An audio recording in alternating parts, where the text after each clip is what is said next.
everybody. Welcome to Political Football, part of the Matty Ice Media Network. My name is Dave. I'm here with Scott. Now, just to let everybody behind the curtain a little bit, each week before the show, Scott and I get together about 90 minutes before the show to meticulously go over our notes and our plan for each upcoming episode. What? No, we actually log on about 90 seconds before the show starts, and we start shooting the shit, and then we run out of time because we start the show. But Scott was saying something interesting. So, Scott, I want you first. How are you? And number two, can you continue with what you were saying to me here on the air? I'm fine. Sometimes, I don't know if anybody else lives a frustrated existence, but sometimes being head injured and doing all the other stuff that goes along with some of the stuff that has gone on, I live a very frustrated existence. Mm-hmm. Today has been a special day. We'll just leave it at that. Yeah. So I'm trying to install a storm door in our garage. It's just a storm door. It's not, I mean, it's like, it's a door. And it is just, it has got me bent over in the garage and it's just pounding it home. I mean, it's just, it's been a steady ass kicking for several hours, and it's just a door. I'm embarrassed. Okay, so this is a topic I've heard discussed other places, and me and my fiance Megan argue about this all the time. Now, I don't know, like in general, how handy you are with stuff like this. I am not handy at all. I am a disaster with anything like this. This is just not my wheelhouse at all, right? Anything that comes with good instructions, like good ones, like this is what you do on step one. Yeah. I think anybody can do those kind of things, but I don't know, like recently the instructions are all like an all-in-one kind of deal. Mm-hmm. And it is like, all right, I understand step one, but you're saying step two is step two, but there's like 30 things that have happened between step one and two. And I don't know how to do any of that shit. Like which side is the left side and which side is the right side? They're exactly the same. Which side is the top? Which one's the top? What's the bottom? What side does the handle go on? All that stuff. Yeah, so I'm with you. So, we just had the bridal shower, and one of the gifts we got was one of those like 3-tier platters that hold cupcakes or whatever you want to put on it. And Megan asked me to put it together. Now, this thing is not big. It's not a ton of parts or whatever. Took me 4 tries. It was still crooked and wobbly, right? So producer Jeff comes to visit. Producer Jeff fixes it in like 30 seconds. Right? It's perfect.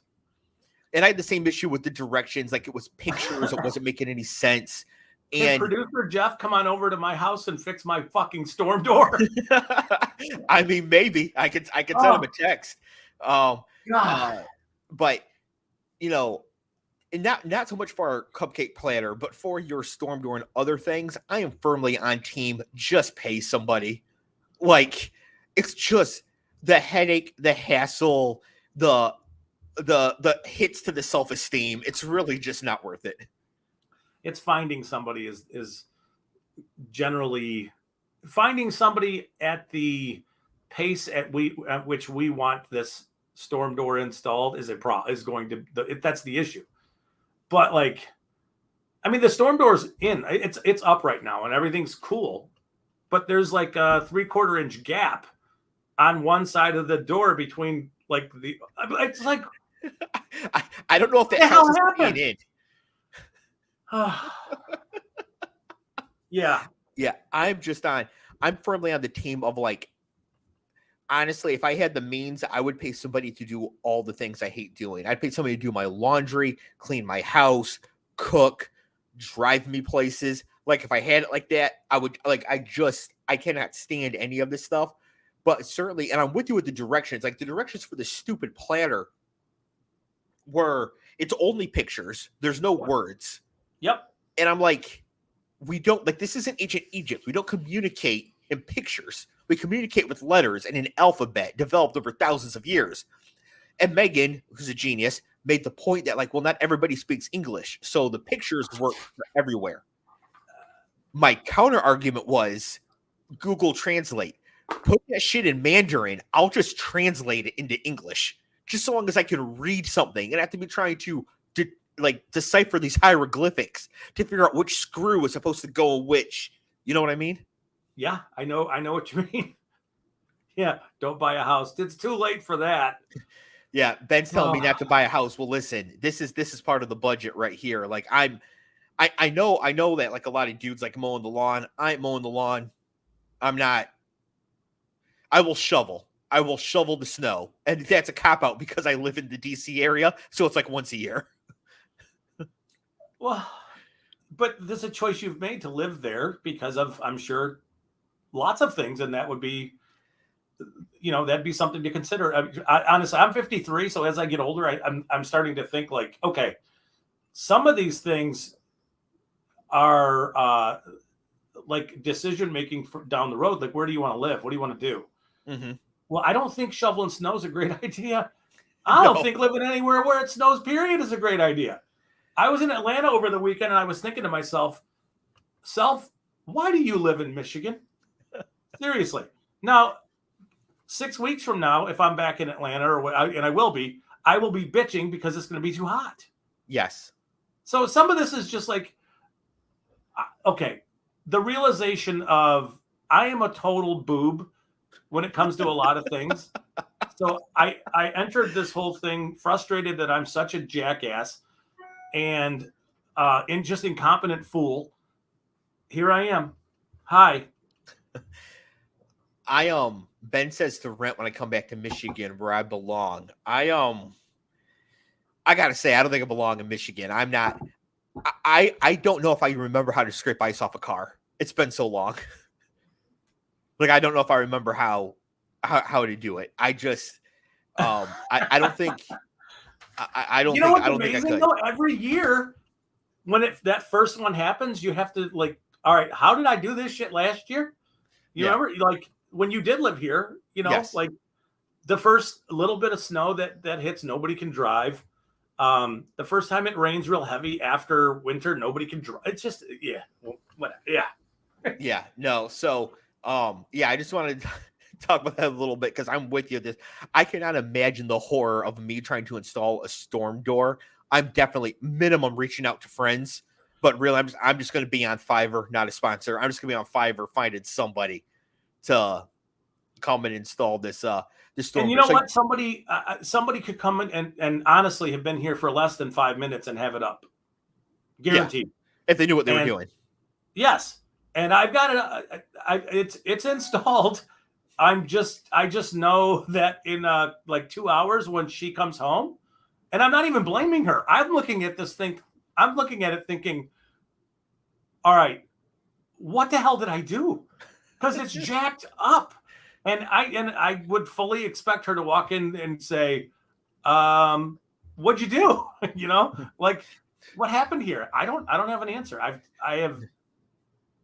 put it up. So here's the problem now. I put it up and taken it off so many times that I've had to replace the molding that it goes into. Yes. So, yes. We got, during the height of the lockdowns, Christmas time 2020, somewhere around there, Megan and I broke down and we got a treadmill, a Nordic track treadmill for the apartment, just so we wouldn't go crazy and lose our minds. And it arrived like in one giant flat square box. And I was like, this is not the shape that a treadmill is. And so they bring the box up to the apartment. And I think that the two guys delivering it could like see on my face just the sheer horror of the situation. Guy looks at me and he goes, I'll assemble it for $200. Sold. I am so happy he only said 200. My man could have said 2,000. I'd have thought about it. I don't think I could have done it, but I at least would have started haggling. Like if he had said 500, I probably still would have just done it. Like there was like computer pieces to connect and like things, and there were two of them. Listen, money is a tool, just like anything else. And you used that tool very wisely in that situation. You did. Yes. Yeah. It was. I have not managed that situation well today. I could have done this any time over the last 6 months, and I haven't. And now it's urgent that it's like, okay, we got to fix this. It's my fault. Yeah. I just, okay. Yeah. Well, good to get the storm door in halfway through tornado season. Good job. All right. So you mentioned going to Atlanta over the weekend. I want to talk to you about this because you went to Atlanta specifically for football reasons. Yeah. I don't know how specific you want to be here, but if you just want to share with the audience, what you were doing, what you were down there for, who was, I mean, there's no reason to hide anything. It's all good. My son is 15. We are, I am trying to get him some exposure in the football world, right? Mm-hmm.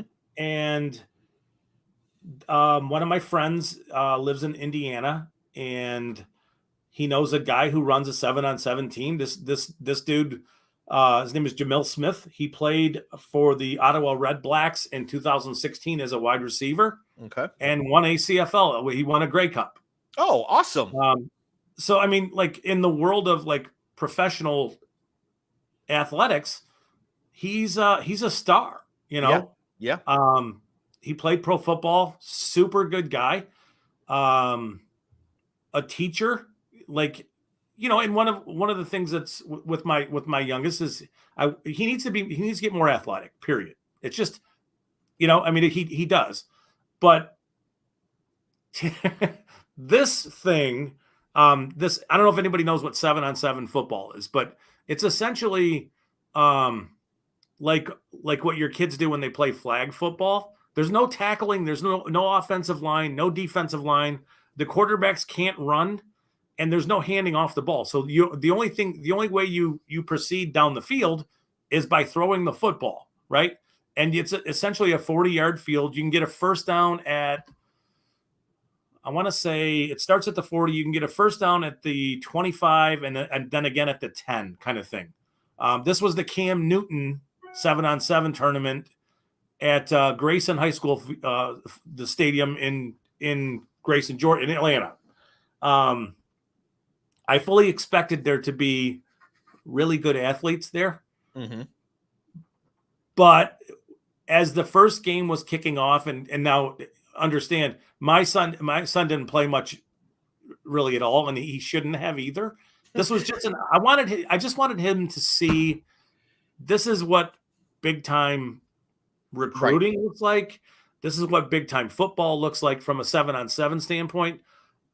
But I was absolutely floored at the level of intensity, and it was more intense watching that happen than any football game that I've been a part of as a coach at the high school level. We weren't tackling over the weekend. There was no tackling. Mm-hmm. There was no physicality like that. But the intensity that these kids, and they are, my son is in 9th grade. He was the youngest kid. He was the youngest kid on his team. Like I said, we went there with a team from Indianapolis. T.Y. Hilton's son is on that team. Okay. He's going to go big places in college. I don't know exactly where he's going to go.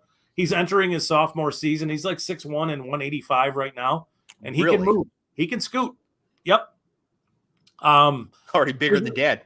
Yeah. His dad's like 5'9", 6. maybe, and he's super 5'3". skinny. He laughed at me at one point. And so just as a funny thing, I picked up a football after we lost our first game. And I don't know the quarterback. I don't know what the deal is with this quarterback, but it's the slipperiest football in the history of the world. And I tried to, so they threw it through the back of the end zone. So I was trying to throw it back to them so they could run another play. I couldn't even pick it up. It was like, it's so embarrassing. So I ended up picking up and I tried to throw it, and it kind of just went straight up in the air. And T.Y. Hilton goes, "Oh, that's kind of embarrassing. You think?" So, Go Lions. Yeah, pretty much. So but in the end, we're there for some exposure, and just to see, what this is all about. And I'm just, we played against a team that had Now there might be 15 kids on a team, maybe 12 to 15 range. This team had 3 5-star recruits on their list. They're listed as 5 stars now. Mm-hmm. So Dave, what do you think they looked like? And how old were they? Some are 16, some are 17. 16, 17? They can't be current seniors. So they're either sophomores or juniors Okay. going into their junior or senior season. Yeah, But I will say, given that they're 5 stars already at that age, we're talking a minimum 6 foot, minimum 180, probably maybe 170 if they're just blazing fast. But to be a 5-star as a sophomore, we're talking like for Michigan, that's like Donovan Edwards. There might be one in Michigan. Yeah. But like Donovan Edwards here, it was him. Right. Yes. Not even like Aiden Hutchinson was a 4-star after his senior year. Yes. So we're talking about one team having 3 of them. Yeah. And then the rest of their roster sprinkled with like 4 stars. Yeah. Okay. So, and and honestly, we should have beaten that team. They ended up playing in the finals.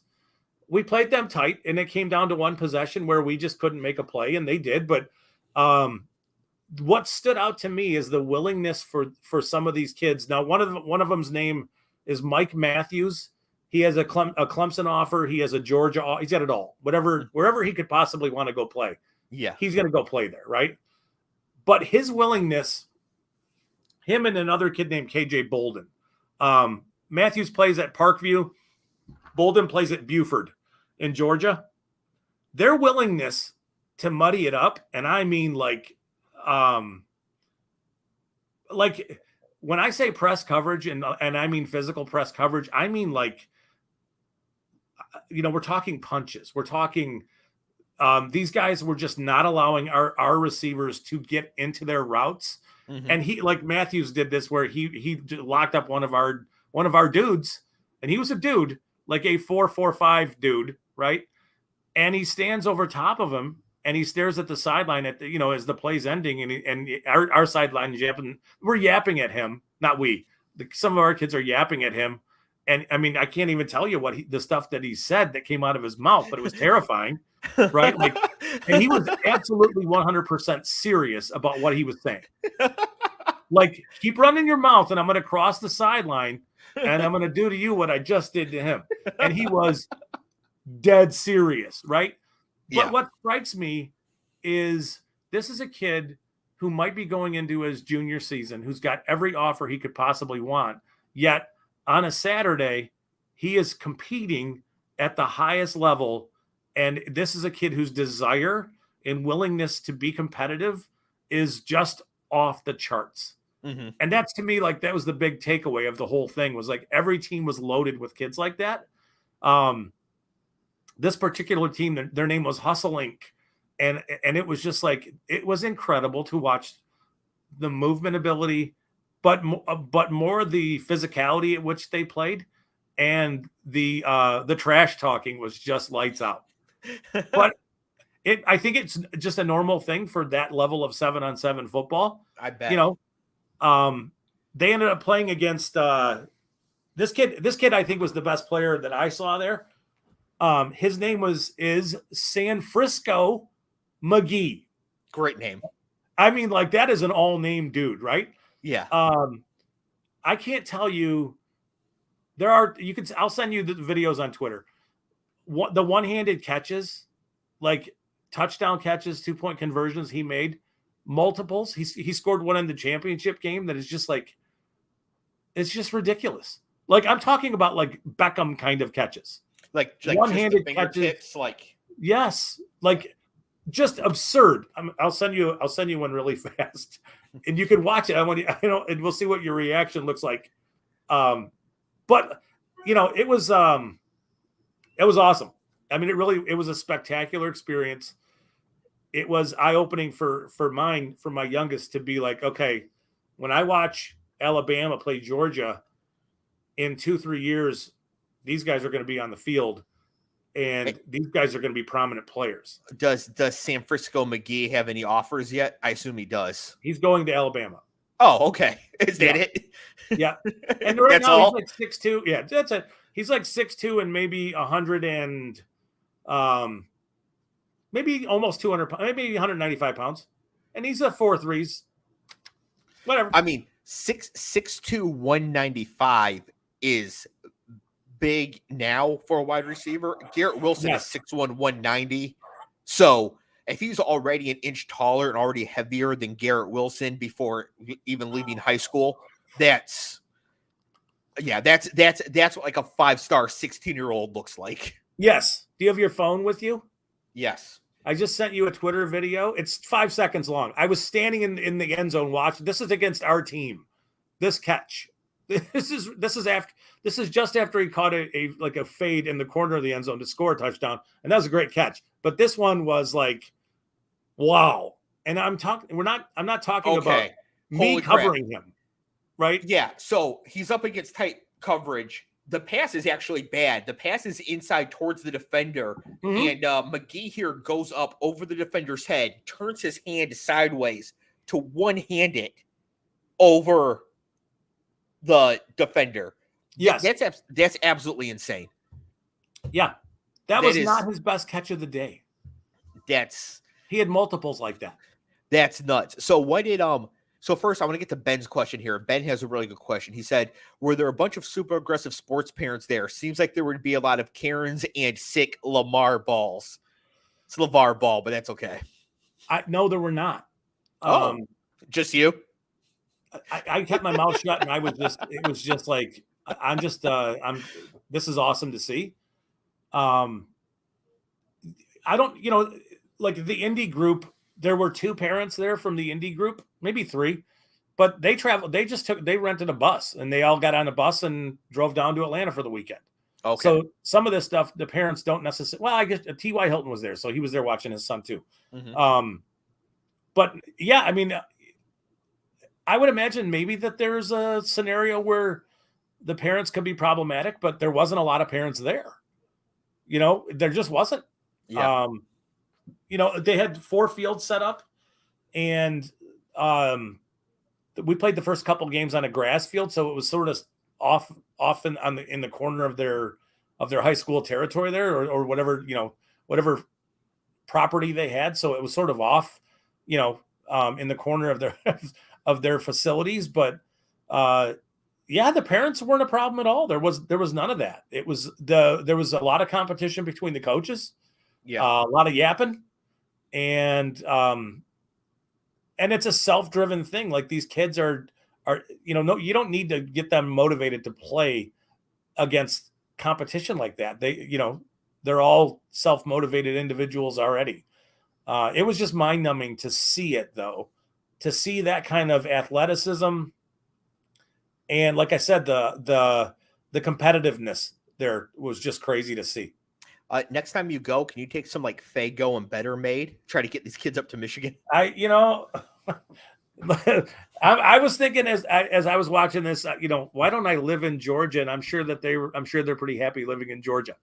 So I can't see them being happy to come up to Michigan, but no,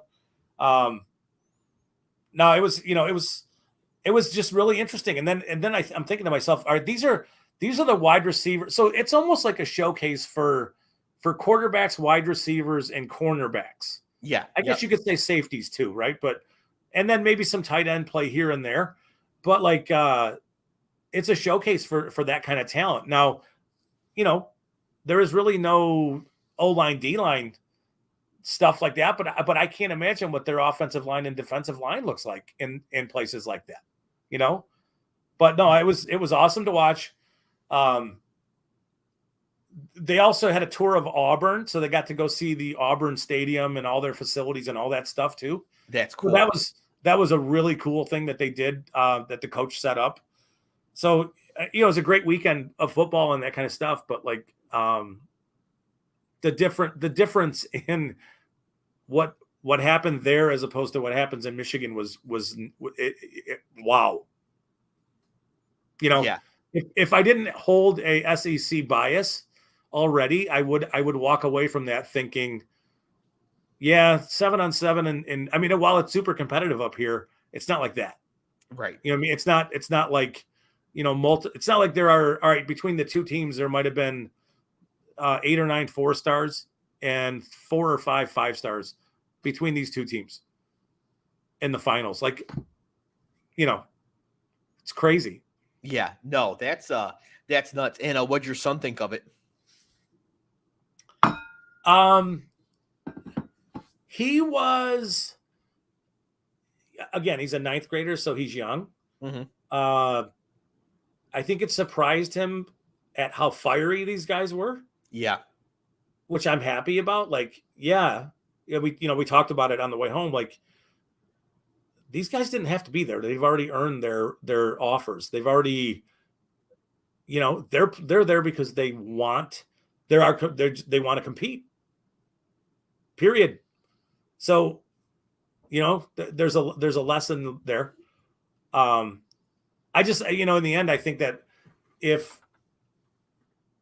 I hope this doesn't, I don't want this to sound like I'm throwing anybody under the bus or anything, but like at our high school, if we played as intense as these kids did in 7-on-7, we would never lose. Yeah. I mean, I think that sort of intensity is an understated aspect when assessing athletes, especially if you focus mostly on the professional level. Because I think by the pros, like the ones that aren't intense stand out. Yeah. Right. Like most of them will be that intense, but even then it's a different level of intensity. Like Jimmy Butler has a different level of intensity than most basketball players. Yeah. That's part of what makes him so good. Exactly. And, there's a game that goes on down there, and I don't know exactly who was there watching. I know that there were schools there watching. Mm-hmm. I don't know that it's not like there was any recruiting or any of that kind of stuff going on, but there were, you recognize coaches, Yeah. Well, there's always recruiting going on because you don't want, if you already have an offer, you don't want to be out here looking bad, maybe putting yourself at risk of losing your offer or whatever. Yeah. And then, let's say that, for example, let's say it was me and when I was in high school for this, and I had offers from Eastern Michigan, Western Michigan, Toledo, Michigan State, Wisconsin, and Northwestern. Me personally, I'm still trying to get Michigan. Yeah. Right. Yeah. So, or if I was trying to get Michigan, Notre Dame, Ohio State, Penn State, right? Like if I was a football player. So to me, like these offers are great. And I'd love to go to Wisconsin, but damn it, I'm from Ypsi. I want Michigan. So like I'd be going in like all for it. So even though they might be 4-stars, that doesn't mean they can't move up. They can't get an offer. They can't show that they're a perfect fit or have the certain type of play style for one of these other programs that they want. Yeah, for sure. And I'm not saying that these kids didn't have anything to play for. Yeah. What I am saying is they weren't resting upon their past accomplishments, which got them offers to Georgia and Clemson and Alabama and other places. Right. They're out there working because they want to. So when you see in 2 years or 3 years, when Mike Matthews shows up at Clemson and is likely a safety and a lights out physical defender. Yeah. This kid, this receiver going to Alabama, San Francisco McGee, the way he plays, it's just, he's uncoverable. Yeah. And he does stuff that you just think, wow, that's incredible. So, I mean, it's like, it was awesome. It was just an awesome experience. It really was. That's cool. It's so cool. You were down there. You got to see that in person. Got to hobnob with T.Y. Hilton. I did a little. Like I said, he laughed at me about the one throw, and I made sure the next couple that I threw, that I ripped them. Yeah. The next pass I threw was fine. It was like 30 yards or whatever. And as you get older, that's a lot. That's a long distance for an older dude. And it was a little wobbly, and I thought, I got to tighten that up a little bit. And then I threw one more, and maybe 35, and I ripped it. And I looked at him. I said, "You see that one?" And he said, "Yeah, that's what it's supposed to look like. That's normal."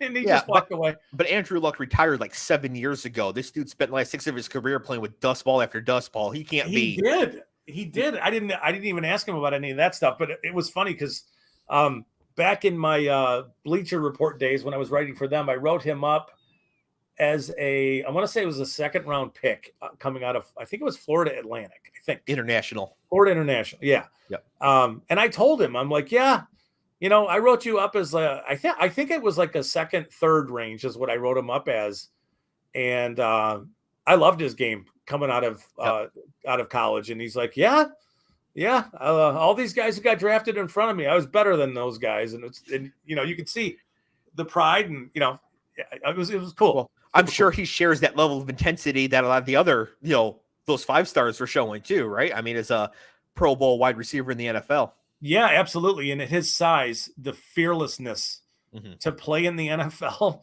at his size, being real wiry and small, it's pretty incredible. And he's unfortunately about 10 years too old. If he came in the league 10 years later, if he was in like his third year right now, even at his size, the skills, he could be an outside receiver now. He could.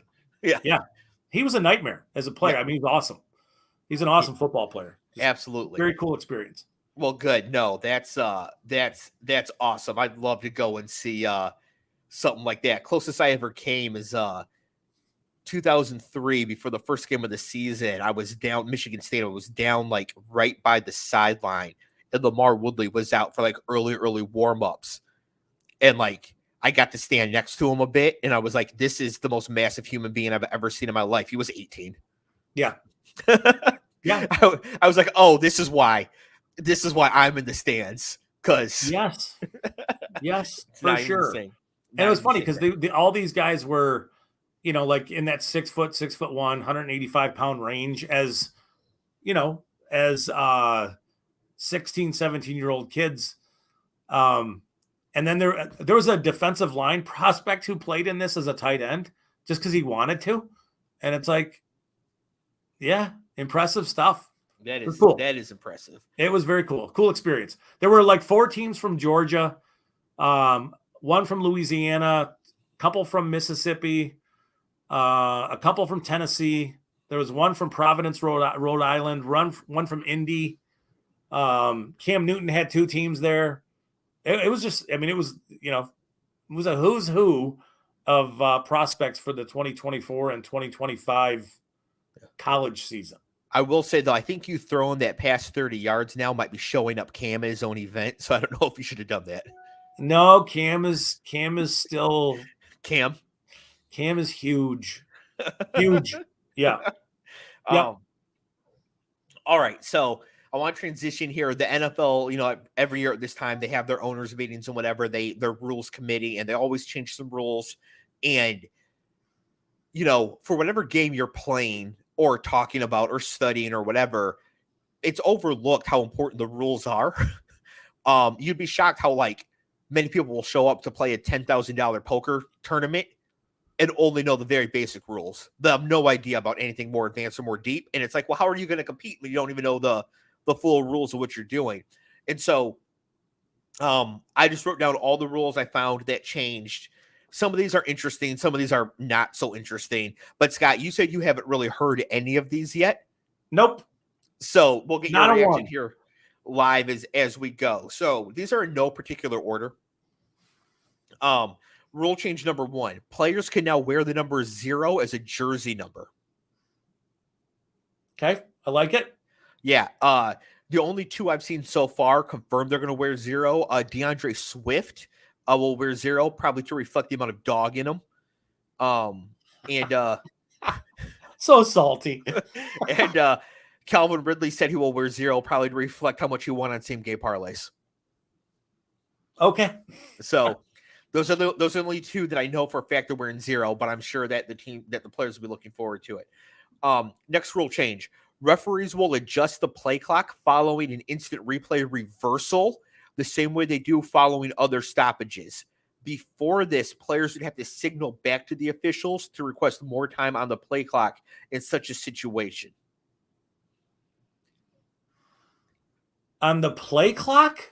Yes. So basically, if let's say that the play clock ran down to 17 or to 11 seconds while the coaches were thinking about whether or not to throw the challenge flag, and they throw the flag and the play gets overturned, the play clock would come back at 11 seconds unless the players indicated they wanted more time. Okay. Now the time just goes back automatically. So it goes back to 11 seconds, or goes back to a full play clock, full 25. If they took a timeout. right? If they take a Perfect. timeout when it's at 0, it goes back to 25, right? Okay. That So makes sense. yeah, makes perfect sense to me. Seems logical. Don't know why it wasn't like this in the first place. Yeah, it seems nuts that all right, so you challenged it with 1 second left on the play clock, and now you got to snap it with you got Right. Unless What? you signal to the ref you want more time. Well, of course you want more time. Yeah, and delay of game penalties are really annoying. So anything that cuts those down is fine by me. Yeah. It's a good penalty. The play clock is a good thing to have. It like breaks the flow when it happens. Rule change number 3. The replay official can automatically review a close play on a failed 4th down attempt. This will save teams a challenge if it's a close call on 4th down. The rule change may speed up the game since the replay official can review the play immediately. I like that. It's fantastic. Yes. I What do you like about it? There are some rules, there are some things that the NFL does that drive me absolutely nuts. And one of the things that I guess it's not part of maybe I shouldn't even be talking about this quite yet because maybe we'll get there, but like the idea that let's just say it's 3rd and goal from the 1 yard line, and they think he's short, but they don't know for sure, and they mark him short, and it's like, well, now you're forcing the team to challenge this play. Just call it a touchdown if you think he scored. They're gonna review it anyway. It's a scoring play. So if there's any, like, I'm not saying that referees are saying, I think he might have scored, but maybe he didn't, so I'm going to mark him short, kind of stuff. But it seems to me like if there's any debate or doubt on a spot, you should always spot it in a situation where you're not forcing a team to have to use a challenge. Yeah. And then you get into that 10-second runoff crap. And I think some of that stuff is involved there. Like, you didn't have a timeout, so now we got to take 10 seconds off the clock, and there's only 7 seconds left in the game, so the game's over. What? Yeah. Yeah. And, like, challenging a failed 4th down attempt is usually the right thing to do because it's such a huge swing if you get it ruled in your favor. Yeah. That coaches should challenge it. So instead of just, like, making the team's challenge, just do it automatically on a failed 4th down attempt. If it's successful, the defensive team would have to throw a challenge flag themselves. But I don't think it's unreasonable to do that because it's a change of possession. It's kind of a big play. Yeah, it's a turnover. Okay, so just review it. Yeah. And it's not like it takes a long. I mean, what are we talking about? A few over the course of the season that you might. I mean, some of them are not. You don't need to challenge, but like, yeah, if it's close, I don't know. Yeah, no, I like it. I think it's a great play. Ben here, I've been petitioning the league to let us smoke cigarettes in the stadium if we're down by more than 21. Any luck with that? Who's he a fan of? Lions. Oh God. Oh. Well, they better not be down by 21 this year. Not at home. Well, we'll see. Not at home. Good vibes. Yeah. All right. Rule change number 4. This one's actually confusing to me. A launch, which is a personal foul 15-yard penalty, is now if a player leaves 1 or both feet to make a tackle. So do they consider a launch an upward movement? Well, this is what I'm confused about because it used to be to launch yourself as a tackle. You had to leave both feet. Yes. Now it's 1 or both feet. My question is, if you're running, 1 of your feet is off the ground. So a lot of times both of them are off the ground.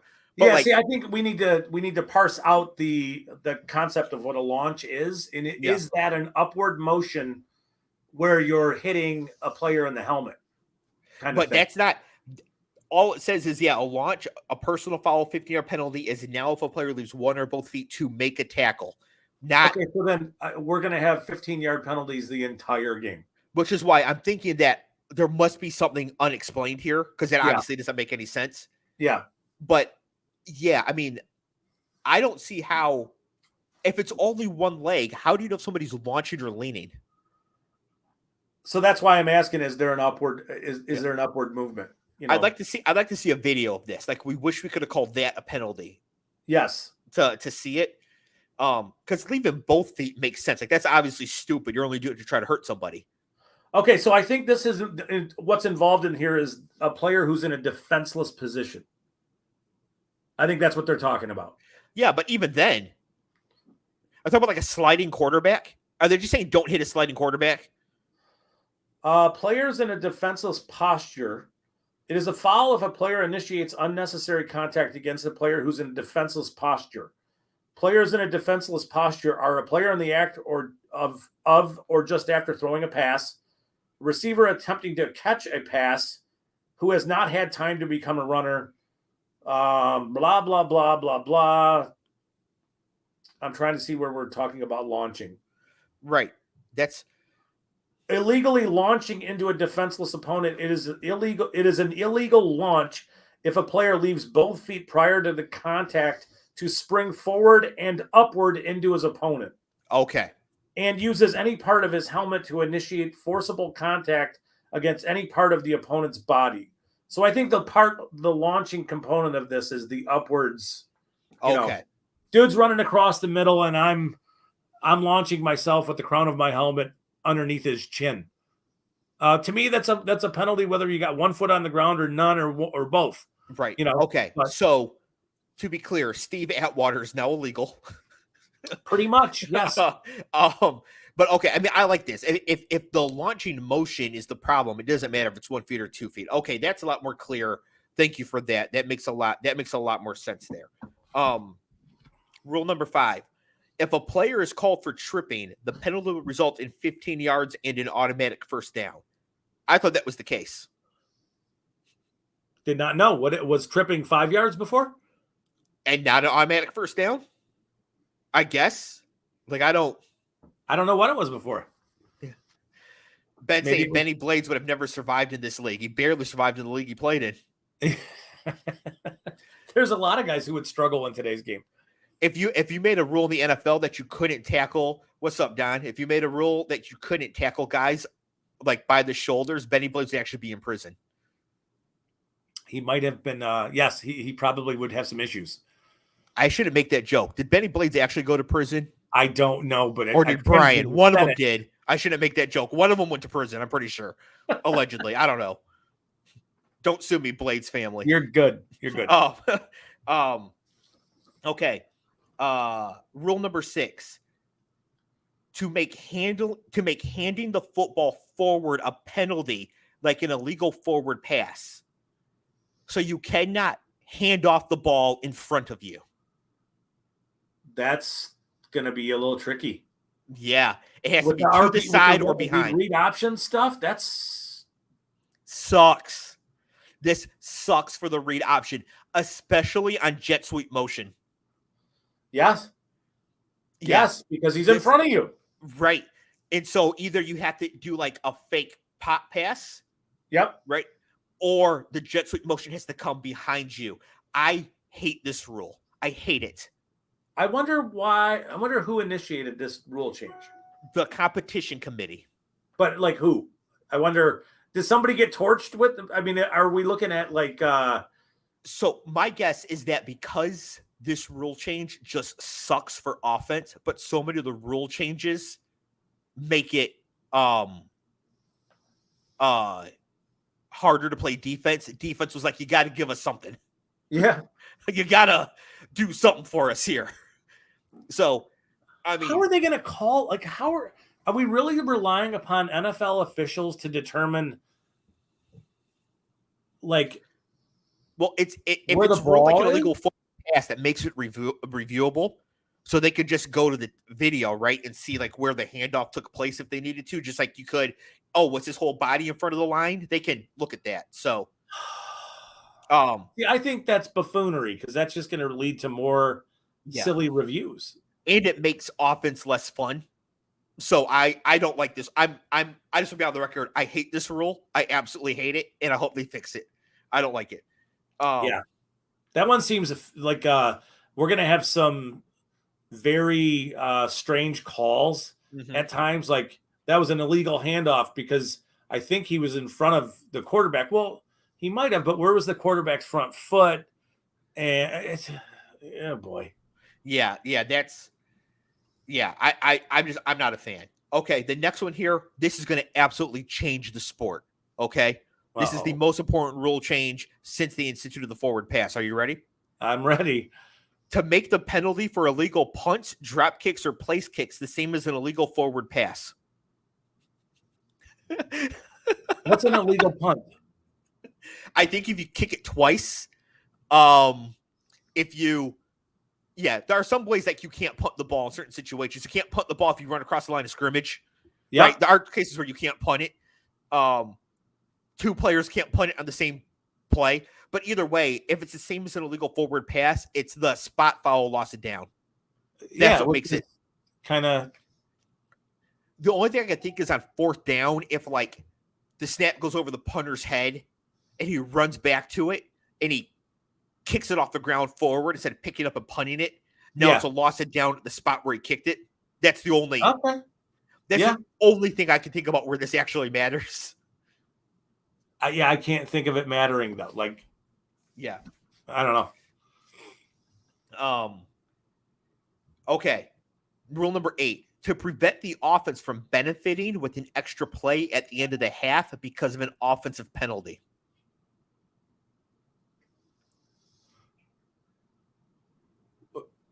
What? For example, if the offense commits a holding penalty that will no longer lead to an untimed additional down. Okay. So I didn't know that was a thing. I know that if the defense commits a penalty, then you get an extra play. So I had to think about this, but I figured out where this comes into play. Okay. It is the end of the first half. Offense has the ball. It is 4th and 3. There's a blatant holding on the edge rusher. They throw a touchdown. Now, the defense can either decline the penalty and it's a touchdown or accept the penalty. And even though time has run out in the half, the offense still gets another play. Okay. 4th and 13, no time on the clock. Okay. Now, if the defense accepts that penalty, the half is over, which is what it should be. Okay. This is a good change. It won't come up that much, but it's one of those things where it's like, yeah, that feels somewhat intuitive. Like that should be the way it yes, exactly. Already. You shouldn't be able to free roll penalties at the end of the first half.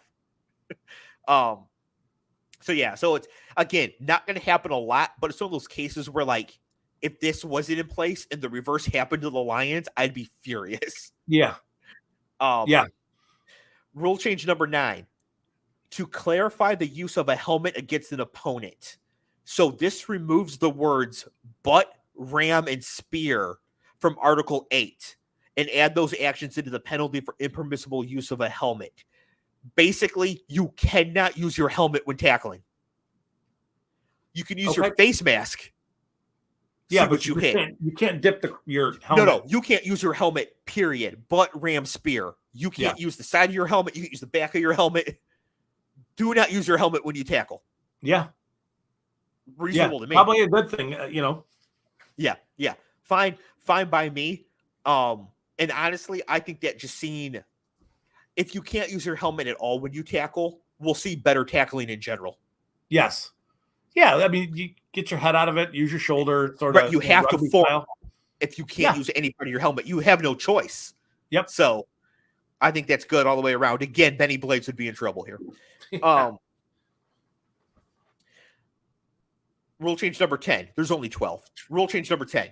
To provide greater clarity as to a player's availability for a game. Oh, boy. Here's the question. Scott, are you degenerate enough to know what this is referring to?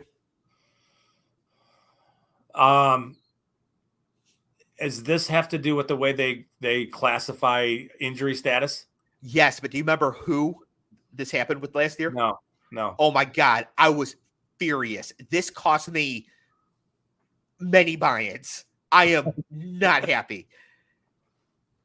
The Bengals. So T. Higgins had a questionable designation during the week. Yes. They removed it. He aggravated the injury in pregame warmups. Yes. They did not add a designation back to him. He played one play and then didn't play again. And it was because they couldn't add the designation after they removed it? No, it's because they intended for him to play anyways. Okay. But questionable means 25% chance to play. They have to list him questionable there. in their mind, they were like, well, he's 100% to play. We know we're going to play him. Yes. And he went for one play and came out. That makes you questionable. Yeah. Which impacts like millions and millions and millions of dollars. Now, for me, So he went from questionable on, say, Thursday to no injury designation at all. So he went, if I remember correctly, he was questionable Wednesday, questionable Thursday, practice full Friday, aggravation Sunday warmups. Yeah. You got to put the Q tag back on him at the 90-minute, right? Yeah. So everybody knows. And like I said, this impacted millions and millions and millions of dollars. For me, it impacted dozens and dozens and dozens of dollars, but still, I was not happy. Dozens. I was not happy. Like, because that's not the spirit of what they're supposed to do. It's also not like for the other team. Yeah. Right. It's just, these are here for gamblers. It's here for all sorts of reasons. So to just make absolutely certain about this, and I think the Bengals did it twice, this sort of gamesmanship. So this sort of takes care of that. But man, I was fit to be tied watching. I would imagine, because that's kind of a big deal. Yeah. Right. Like if you start him because of his matchup or whatever, and all of a sudden he doesn't play, you can't overcome that. Right. It's death. Yeah. And like, I would estimate that only about 30% of people are watching the NFL now for the laundry. Everybody else is watching because they have some sort of action down, even if it's only a fantasy football league. Yep. And you can't be having this. So, no, they gotta. So clarifying that and making that better for the degenerate gamblers. Yeah, that's probably a good thing. Big picture. Yeah. Tweaked his hamstring in pregame warmups. So, all right. The next two are actually, I think, like these are legitimately important. These are the last two. Number 11, to establish one preseason roster reduction date proposed by 25 teams. There is now one cut day in the preseason from 90 to the 53 after the third preseason game. Okay, cool. I think this sucks for a number of reasons. I think that for players who are longer shots to make the team, they'll have much less chance to see the field. Yep. In the preseason, there's already one fewer game, and now you have full rosters the entire way. Yeah, I didn't think about that. It's really it's going to be, if you're in the 80 to 90 on a roster, mm-hmm. and you're not making it, yet this team's holding you for weeks, as opposed to giving you an opportunity to play somewhere else, possibly. That does and the suck. free-for-all that's going to happen, right? But when 32 teams cut 37 players, quick math, 900 and a little touch over 1,000 players. Yeah. That's not going to be a fun time. Also, we're not going to see starters in the preseason. No, I think those days are. I mean, I think you might see rookies, young dudes, but yeah, no established players. Never. Nope. And now they can hide behind the guys if we have to play all of our other guys. We need to know what we got. Yeah, for sure. Yep. And then one thing, I did not think about this, but the folks over at Roto World were really mad about this because all the blurbing they're going to have to do on one day when 1,000 players get cut all at once. Yep. And then half of them get signed to practice squad somewhere else. Yeah, I mean, that's so I would think that just because that's the official cut down day doesn't mean that there aren't conversations happening. Yeah. Earlier than that, like, hey, we're planning on cutting you, but we don't want you to leave.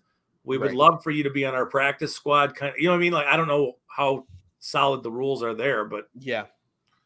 But we'll see. It's just going to be insane though when it happens, and maybe if it does lead to the starters never playing, there will be enough opportunity for all the players, which will take away my biggest gripe with this. I just don't want like if this rule was in place 8 years ago or whatever, I don't think Austin Eckler makes it in the league. It's definitely going to change the landscape as far as how. Well, I suppose it takes away from the value of the actual preseason games themselves. It puts more importance on the practices and what they, you know what I mean? Like, the games aren't going to matter as much anymore. They're just not. No. Like you've been saying, we're not going to see starters. Not at all. Yeah. Okay. Rule change number 12, last one here. Teams can now keep a third quarterback active on game days that does not need to replace another player on the roster. So you have effectively a 54-man roster at this point. Right. Yeah. I like that. Yeah. Now this third quarterback can only come in the game if the first two are not coming back. Right. Once the third one comes in, that's it. It's like baseball or soccer. Like the other two are done. Yep. This, of course, is a response to the NFC title game last year when the 49ers were trying to play Christian McCaffrey at quarterback in the biggest game of the year because they didn't have anybody. I love this rule. Alex says he loves this rule. I do too. This is something that used to be the case until like 2011. That CBA sort of changed this. Yeah. And I forget who said this. I saw this on Twitter somewhere. I should have written it down because it's such a good point. But the number of quarterbacks that were third string that ended up being really good. Yeah. It was more than I thought and more significant than I thought. So the four names I saw were Rich Gannon, Kurt Warner, Tony Romo, and Jake Delhomme. Yeah. All really good quarterbacks. Yeah. One won a Super Bowl, two played in Super Bowls, and the other's Tony Romo. Still really good. Yeah. I love the idea and the kind of the spirit of this is and I think there's a game that could get played because of it, but like, if you're the Lions and Hendon Hooker is not going to play for you, right? You just put him on IR. Yeah. And Teddy Bridgewater, come on down. Right. And Nate Sudfeld, you're on our team, but you're our emergency quarterback. Done. That's kind of like, so I do like the idea that you can have and develop. That's the thing. Like you can have and develop a third quarterback. Not that they're developing backup quarterbacks, but it's not as crazy a scenario as like what you said in the NFC title game where you're running Wildcat or whatever it is because you don't have anybody else. But I think what you just said something I actually disagree with, and why I like another reason why I like this rule. I think they are going to develop backup quarterbacks. I hope they do. Right, like you'll get some 7th round guy, develop him for 4 years at almost no cost, and then he might be able to move on and be the backup somewhere else, which is great for everybody. So that when the starter goes down, we don't have just all these donks coming in, trying to play. Having a league full of backup quarterbacks that are the same level as Chad Henne or Chase Daniel would be fantastic. Yes, it would. Right. And it'd be great for those guys to have an opportunity. Right. And I mean, think about like, even if you're a sub, I'm just using it as an example, whoever it is. Yeah. You actually have some ties. Like, hey, in the crazy event that we lose our starter and our backup, we really need you. Mm-hmm. You need to know the plays. Therefore, we need to devote a little bit of time to you in practice so you know what's going to happen, right? So, I mean, I think while earlier I said that maybe that they're not, I would think that maybe this does spur some change there, just a little, and a little bit of development. Yeah, I would also like to see these third string quarterbacks moonlight in the spring leagues. Yeah. Not only do I think it would bring some more interest to the spring leagues, but it would give them some actual playing time as well to work on what they're working with. And honestly, you can even formalize it. The third string quarterback for the Lions is the quarterback for the Michigan Panthers in the USFL.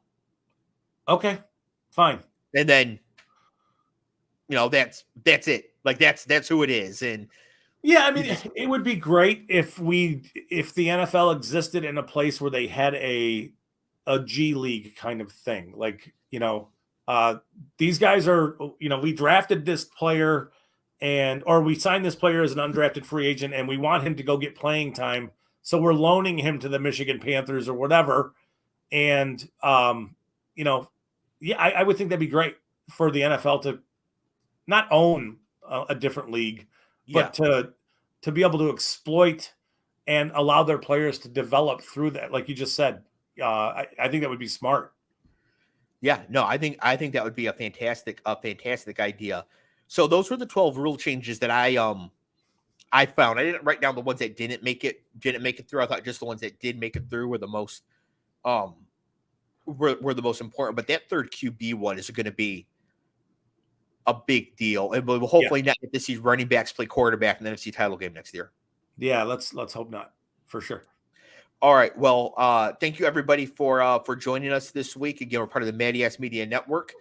If you're listening on audio, thank you very much. We are also a YouTube live stream. So there's a link in the show notes below. You can click there, subscribe to the channel, get notified every time we go live. If you are watching us live, thank you as well. Please like the video. Every little bit does help in the old algorithm there on the youtube.com. So we appreciate that. Scott, before you get out of here, do you have any other final words? Nope, I'm just thinking about that damn door. I gotta let it go. The Jimmy Garoppolo of home projects. Yeah. All right. Yeah. Next. All right. 2 weeks. Well, again, thank you everybody once again, and we will see everybody in 2 weeks. Peace.